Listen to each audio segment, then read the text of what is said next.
When I first moved into that house, I thought it was the perfect place to start over. It was an old 2-story home at the edge of a quiet town, the kind of place real estate agents describe as full of character.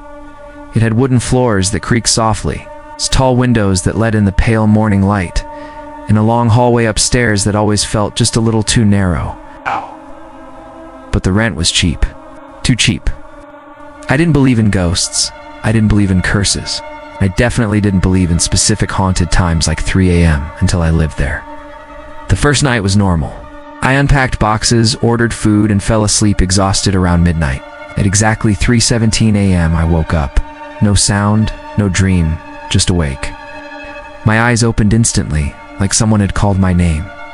The room was cold. Not just cool cold, in a way that felt deliberate. I checked my phone. 3:17 a.m. I assumed it was just stress from the move. The second night it happened again. 3:17 a.m. This time I heard something. A faint tapping. 3 slow taps from somewhere in the hallway. Tap, tap, tap. I held my breath and listened. Nothing after that. I convinced myself it was the house settling, the wood contracting. Old houses make noises.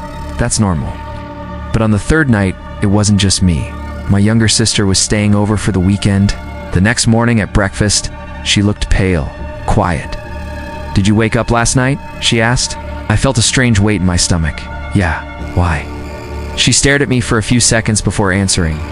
"What time?" I didn't want to say it first, but I did. 3:17. Her spoon dropped onto her plate with a clatter. "I woke up too," she whispered, exactly 3:17. And I thought I heard someone walking outside my door. That was the first moment I felt this wasn't just a coincidence. Over the next week, it became a pattern. Every single night. 3:17 a.m. And every time something small would happen. Sometimes the hallway light would flicker on.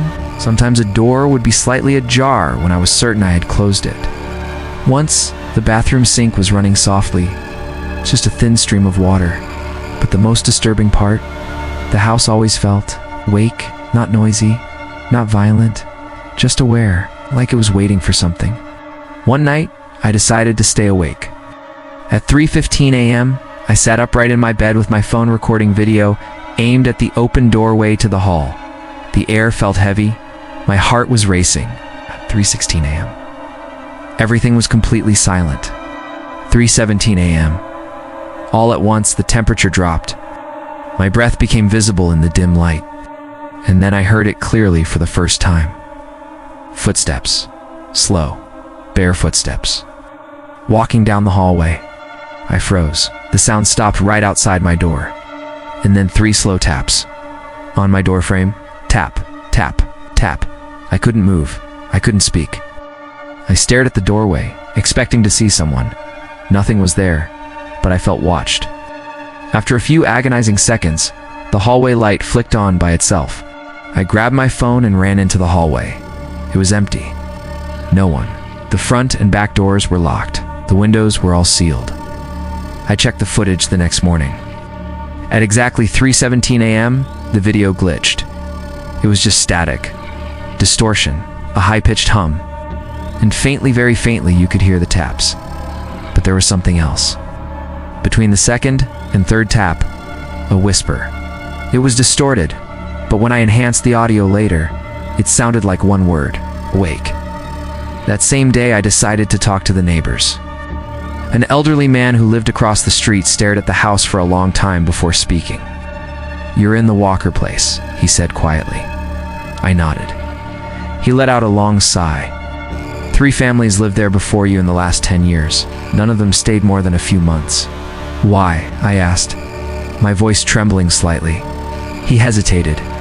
"Back in the 1980s, the original owner died in that house. Insomnia, that's what they said. But neighbors reported he used to wander the halls every night at the same time." 3:17 a.m. My skin went cold. "What happened to him?" "He was found standing in the hallway, eyes open. Heart stopped. That night I didn't even try to sleep." At 3:17 a.m., I was sitting in the living room with every single light on. The tapping didn't happen. Footsteps didn't happen. Instead, every clock in the house stopped. At 3:17, Even the battery-powered one on the kitchen wall. Then from upstairs I heard something new. A dragging sound. Slow. Heavy. Like something being pulled across the wooden floor. I ran upstairs. The hallway was darker than usual, even with the lights on. At the far end of it near the master bedroom I saw it. A shadow, not cast by anything, not attached to a body, just a darker shape against the wall. It moved, not quickly, not aggressively. It just shifted, like it was turning to face me. And then, it began to drift down the hallway, without a sound. I couldn't breathe. The temperature dropped again. And then I heard it inside my head, not through my ears. Inside. You shouldn't be awake. The shadow stopped right in front of me. I felt something brush past my shoulder. Cold, deliberate. The lights went out. When they flickered back on a moment later, the hallway was empty. But something had changed. The mirror at the end of the hall, the one that had always reflected the staircase, now showed something else. It showed a man standing behind me. Tall, thin, hollow eyes, bare feet. I spun around instantly. No one. I looked back at the mirror. He was still there, staring, and his lips moved, forming two silent numbers. 317. I moved out the next day. I didn't pack everything. I didn't say goodbye to the house. I just left. A month later, I received an email from the landlord. He asked if I had experienced any disturbances. I ignored it. 6 months passed, and I got a message from someone I didn't know. It was the new tenant. He had found my number written inside a kitchen cabinet. His message was simple. Did anything strange ever happen at 3:17 a.m.? I never replied. But sometimes, even now, in my new apartment, miles away, I wake up suddenly in the middle of the night. No sound, no dream, just awake. I check my phone, and sometimes it's 3:17 a.m., and even though I don't hear footsteps anymore, I always feel like something is standing just outside my bedroom door, waiting, awake.